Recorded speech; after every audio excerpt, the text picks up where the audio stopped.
আপনারা একটু ওয়ালের দিকে বাবু তাকাতে হবে।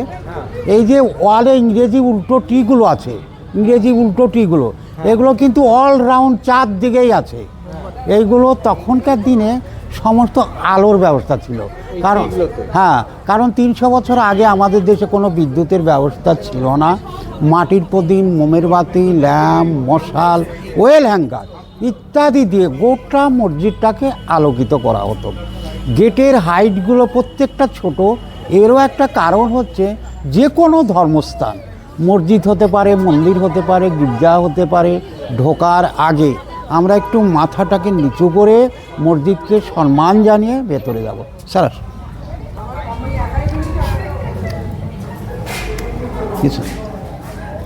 তাহলে যে ঘরটার নিচে আমরা দাঁড়িয়ে রয়েছি, ওপরেও কিন্তু একই মাপের ঘর, চার সাইডে দেখা যাবে একই মাপের ঘর 100টি তৈরি করা আছে। এতে কি করা হতো, 6টা মুসলিম ছাত্র, একটা মৌলবি মানে টিচার। তখন কিন্তু ওরা বাংলা পড়াতো না, উর্দু আরবি মিলিয়ে অলরাউন্ডে 700 কোরআন পাঠী নিখুঁতভাবে কোরআন চর্চা করতে পারতেন স্যার। এখন যাকে আপনার মাদ্রাসা কিংবা হাই মাদ্রাসা বলে, 300 বছর আগেও কিন্তু এই কাটরা মসজিদকে ইসলামী শিক্ষা কেন্দ্র হিসেবে ব্যবহার করা হতো। হ্যাঁ হ্যাঁ, একই মাপের ঘরগুলো। স্যার